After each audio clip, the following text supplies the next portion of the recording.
Hello hi. നിങ്ങൾ green chicken fry കഴിച്ചിട്ടുണ്ടോ? നല്ല അടിപൊളി പച്ച നിറത്തിലുള്ളൊരു ചിക്കൻ ഫ്രൈ. ഇല്ലെങ്കിൽ വാ നമുക്ക് പെട്ടെന്നൊരു വീഡിയോ കണ്ടിട്ട് ഇതേപോലെ ഒന്ന് ഇനി ചിക്കൻ വാങ്ങിക്കുന്ന സമയത്ത് ട്രൈ ചെയ്ത് നോക്കണേ. നമുക്ക് ആദ്യം തന്നെ ഒരു മസാല റെഡിയാക്കി എടുക്കാം കേട്ടോ. ഒരു മിക്സിയുടെ ജാറിലേക്ക് ഒരു വലിയ ടേബിൾ സ്പൂൺ തന്നെ വലിയ ജീരകം, കുരുമുളക്, ആവശ്യത്തിന് പച്ചമുളക്, വെളുത്തുള്ളി, ഇഞ്ചി, അതിലേക്ക് 2 ടേബിൾ സ്പൂൺ കോൺഫ്ലോർ, മല്ലിയില, ഇനി പകുതി ചെറുനാരങ്ങ കേട്ടോ. കോൺഫ്ലോറിന് പകരം നമ്മുടെ കയ്യിൽ അരിപ്പൊടി ഉണ്ടെങ്കിൽ അത് ചേർത്ത് കൊടുത്താലും മതി കേട്ടോ. ആവശ്യത്തിന് ഉപ്പും കറിവേപ്പിലയും നാരങ്ങ നീരും കൂടെ ചേർത്തിട്ട് നിങ്ങളുടെ കയ്യിൽ പുതിനയില ഉണ്ടെങ്കിൽ പുതിനയിലയും കൂടെ ഒന്ന് ചേർത്ത് കൊടുക്കുക കേട്ടോ. എൻ്റെ കയ്യിൽ ഇല്ലാത്തതുകൊണ്ടാട്ടോ ഞാനത് ഒഴിവാക്കിയത്. ഇനി നല്ലോണം ഫൈനായിട്ട് 1 ടേബിൾ സ്പൂൺ വെള്ളം കൂടെ ഒന്ന് ഒഴിച്ചിട്ട് ഇതുപോലെ ഒന്ന് ഫൈനായിട്ടൊന്ന് അരച്ചെടുത്തിട്ട് വരാവേ.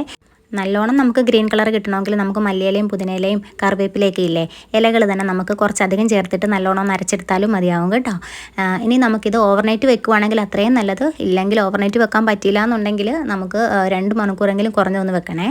ഞാനിവിടെ 2 മണിക്കൂറാട്ടോ വെച്ചത്. ഇനി അതിന് ശേഷം നമുക്കൊരു പാനിലേക്ക് വെളിച്ചെണ്ണ ഒഴിച്ച് കൊടുക്കുക കേട്ടോ. അതിലേക്ക് കുറച്ച് കറിവേപ്പിലയും കൂടെ ഒന്ന് ചേർത്ത് കൊടുത്തിട്ട് നമുക്ക് മാഗ്നേഷൻ ചെയ്ത് വെച്ചിരിക്കുന്ന ചിക്കൻ്റെ പീസുകൾ ഓരോന്നിട്ട് കൊടുത്തിട്ട് കുറച്ചധികം സമയം എടുത്തിട്ട് തന്നെ ഇത് നമുക്ക് ഫ്രൈ ചെയ്തെടുക്കാവേ.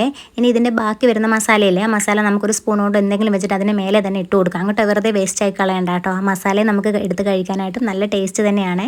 അതുകൊണ്ടാട്ടോ മസാല കളയണ്ടെന്ന് പറഞ്ഞത്. നമ്മൾ സാധാരണ ചിക്കൻ ഫ്രൈ ചെയ്യുന്നതിനെക്കാട്ടിലും ഇതിന് മസാല കുറച്ച് ഓവറായിട്ടുണ്ടല്ലോ. അതുകൊണ്ട് തന്നെ കുക്കായി കിട്ടാനും ഫ്രൈ ആയി കിട്ടാനും കുറച്ചധികം സമയം എടുക്കുവേ. നമ്മൾ ലോ ഫ്ലെയിമിലാക്കി ഇട്ടിട്ട് കൊടുക്കണം കേട്ടോ. നമ്മൾ ഫ്ലെയിം കൂട്ടി ഇടുവാണെങ്കിൽ പെട്ടെന്ന് തന്നെ ഇത് കരിഞ്ഞു പോകാൻ സാധ്യതയുണ്ട്. അപ്പോൾ കരിഞ്ഞു പോകാതെ നല്ലോണം കുക്കായി കിട്ടണമെങ്കിൽ നമ്മൾ ഫയർ ഒന്ന് ലോ ആക്കി കൊടുത്താലും മതിയാവും കേട്ടോ.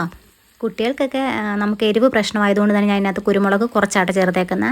5-6 പച്ചമുളക് ചേർത്തിട്ടുണ്ടെങ്കിലും കുരുമുളകിൻ്റെ കുറച്ച് കുറവാണ് ചേർത്തിരിക്കുന്നത്. നിങ്ങൾക്കും നിങ്ങളുടെ ഇഷ്ടത്തിനനുസരിച്ച് എരിവ് കൂട്ടണമെന്നുണ്ടെങ്കിൽ നമ്മൾ മുളക് പൊടി ചേർക്കാത്തതല്ലേ, അതുകൊണ്ട് പച്ചമുളകിൻ്റെയും കുരുമുളകിൻ്റെയൊക്കെ എണ്ണം നിങ്ങൾക്ക് കൂട്ടാട്ടോ. എനിക്കിവിടെ മക്കൾക്ക് എരിവ് കൂടുതലാണെങ്കിൽ അവർ കഴിക്കത്തില്ല. അതുകൊണ്ട് ഞാനിവിടെ കുറച്ചാട്ടോ ചേർത്തിരിക്കുന്നത്. അങ്ങനെ തിരിച്ചും മറിച്ചും എല്ലാം ഇട്ട് കൊടുത്തിട്ട് നമ്മുടെ ചിക്കൻ ഫ്രൈ കരിയാതെ തന്നെ നമുക്ക് നല്ലോണം ഫ്രൈ ആയിട്ട് കിട്ടിയിട്ടുണ്ട്.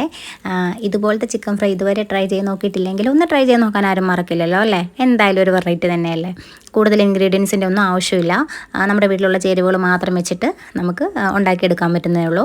ലാസ്റ്റ് ഫൈനൽ നമുക്ക് ഇതുപോലൊരു ചെറുനാരങ്ങയും കൂടെ ഒന്ന് പിഴിഞ്ഞൊഴിച്ചിട്ട് കഴിക്കുവാണെങ്കിൽ വളരെ ടേസ്റ്റ് ആയിരിക്കും കേട്ടോ. എന്തായാലും നിങ്ങൾ ഒന്ന് ട്രൈ ചെയ്ത് നോക്കണേ.